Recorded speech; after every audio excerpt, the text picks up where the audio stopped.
How's your health freedom? Maybe you're aware of it, maybe you're not.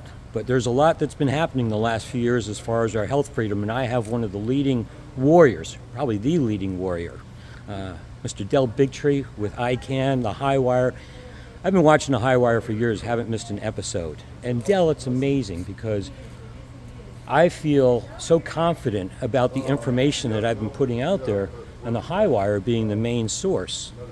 We've been through a hell of a ride the last few years, and we still have a hell of a ride going on, right? A hell of a ride, yeah. But so get some thoughts there as far as health freedom, what you see going on, and so forth. Well, I mean, look, right now at this moment, we're going through, I would say, one of the more difficult couple of weeks we've had in the last several years. I mean, we've been rocking it so hard, all the way to getting Robert Kennedy Jr. as HHS Secretary, but we just had a judge basically undo all the work he did to reduce the vaccine program. He had switched us over to the Denmark schedule, which dropped 54 vaccines to 26 vaccines, and then the judge also wiped out his advisory committee, which was just about to start making decisions on aluminum and vaccines and looking at science. So we have activist courts. We've got the pharmaceutical, that case was brought by American Academy of Pediatrics.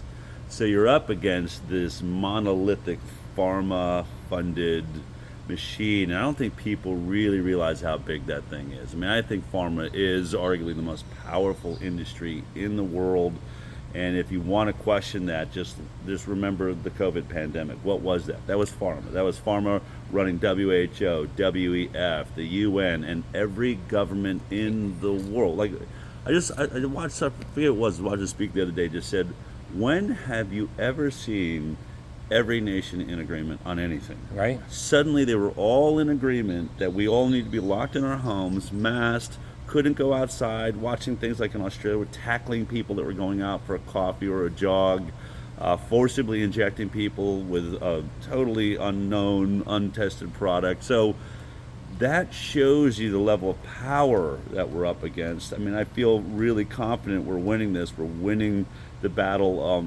certainly of, the court of public opinion, but we have a lot of work to do. I mean, we obviously now, we're getting, and I've been saying, with all the successes, there's going to be a repercussion. We are now feeling those repercussions coming on. I think that one of the things is that we were gaining so much momentum, and a lot of changes happened. I mean, heck, 42 years I've been fighting this fight. Things that I've been saying is now front page. You can talk about it. You can talk about it, which is alone a massive achievement. Huge, right? And I don't think what's going on is necessarily surprising. I mean, it's shocking to see what these courts and what some of the things that are happening and the insights. A lot of people don't realize what's been going on behind the scenes and so forth. But it doesn't seem surprising. I mean, I think with Bobby and HHS, it seems to me that he's been prepared for these types of things. I mean, we know that there's been a battle that's been ready to come up. I mean, look at his father, his uncle. If there's anyone that understands, you're up against some pretty intense forces. Yeah. And, God love him, God protect him. He's doing it it's very dangerous. It's dangerous to go after these, corporate interests that really are entwined in our government, are still entwined around the Trump administration, as we're discovering these last couple of weeks, whether it's Trump or not, or, and it's not to get depressed or upset, but as you said, we should have expected this. Right. You know what I mean? When you're in a war, you're going to win battlefields, but doesn't mean suddenly it's over, right? And we're talking about, you've got Silicon Valley is infested in tracking us, tracking our health, the whole vaccine passport. The rest of the world is signing on to it still. So it isn't over. All those things they tried to implement are happening around the world. America is sort of an anomaly at the moment, holding out. But how long will it last? If we only need one president that's just totally believes in surveillance and control over human sovereignty in our bodies and free speech, really. I mean, but again, also just to point out some huge victories this week. The Biden administration finally lost the case, and they've been remanded, and we now have no social media companies going to be allowed to censor us in the future based on using terms like misinformation, malinformation, all those accusations. A judge just struck that down and said that was really fascinating. It's true. Whether it is misinformation, malinformation, or whatever, it's still free speech. Yeah. Which we were trying to say all along. And so it's. I mean, you and I have both been censored. You more than I have, but And people don't seem to realize it. I mean, it's amazing to me that people are still arguing about losing our rights, but it's like, where were they when we were being shut down, when they were being influenced or forced to put toxins in their body, right? And all those things are now coming to light. There's still some people that are still holding on. I don't know, it's still a phenomenon that's going on. What still inspires you and motivates you to keep on going with this battle? You know, I mean, I first of all, because I see miracles every day and I see movement every day, I also, you know, spending time with Bobby, being his director of communications for, 3 years, he would always talk about, he sees his life as Sisyphus, right? That you're just, his day, the daily practice of, I'm just here to push this boulder up the mountain. How this all turns out, how it all ends up, that's in God's hands. But I'll tell you what motivates me every day is looking into my kids' eyes and contemplating the idea that I could leave them essentially in an AI-driven pharmaceutical prison that they cannot get out of, where they cannot make their own choices for themselves, where everything is dictated to them, universal basic incomes where there's no jobs, where they're being decided as children what they're going to be, all we're moving towards this dystopian world. And I believe great good can come from these technologies.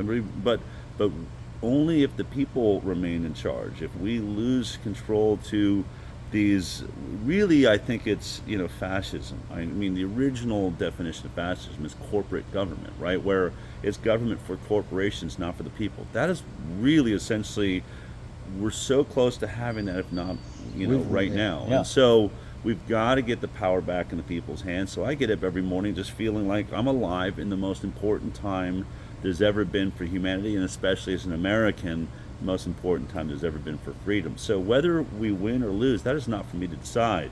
But I'm going to lay on my deathbed and say I did everything I could to leave a better world for my children. Right now, the opposite is true. They're not going to live as long as we did. They're not going to have as much money as we have. They're not as smart as we are and were. Their education, everything is being robbed from them and their freedoms. I am going to do everything I can to reverse that. And I do believe people are waking up. We have enough people to make a difference.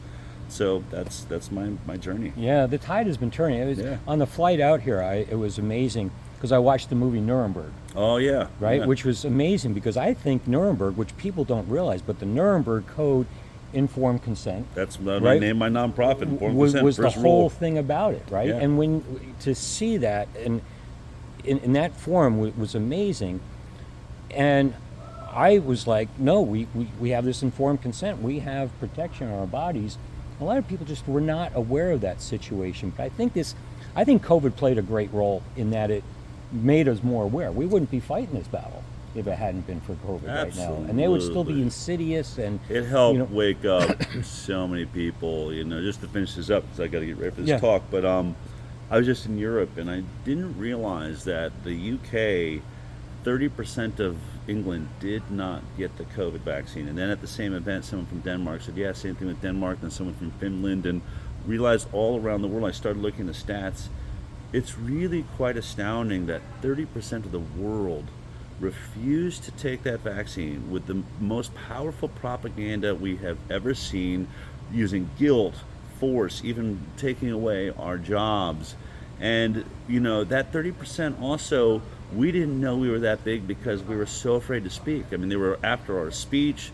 They were threatening us. You were embarrassed to be talking about it. So sitting in our own homes by ourselves, there was a natural instinct, an internal, intuitive sense that this is wrong, and no matter what they're saying, I'm not going to do it. They say that the world can be changed somewhere between 11 to 15% of the passionate population. And I would say this 30% was pretty passionate in that they rejected every use of force and coercion that was available to the governments of the world, every government against its own citizens. We need to recognize that. We also need to recognize how many of the 70% that got that vaccine only did it under duress and force and just succumbed to the pressures that were. That means there's got to be 50% of this world that wants a different life and a different way forward, wants to have sovereignty, and does not believe in these government powers.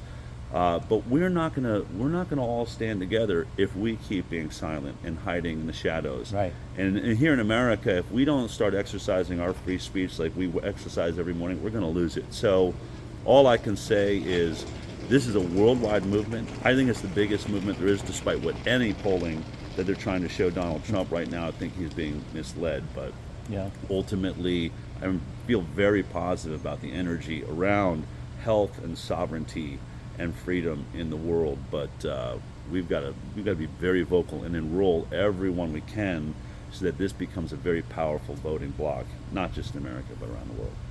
There you go, right? I mean, that's pretty amazing. That's pretty powerful stuff, right? Yeah. If that doesn't get you going, right? If that at least doesn't get you thinking, but what can you do today? What's one little change, whether it be getting your thoughts together, or whether it be talking to someone? Civil discourse, right? We want to respect and build the bridges with that. We need to be working together. So, you know, it used to be like that, but they've created this division amongst us. But again, I just appreciate what Dell has been doing. It's exciting because we are making changes and there is hope. Like you said, we've got 30%. There's a large percent of the people who didn't get the boosters and everything else. So yeah, people now are, 90% that got the vaccine aren't getting the boosters. Right. So that's so more people on our side. Dell, I appreciate everything you're doing. I appreciate the time here to get this message out. So exciting. Thanks. Take Watch care. out for those trees.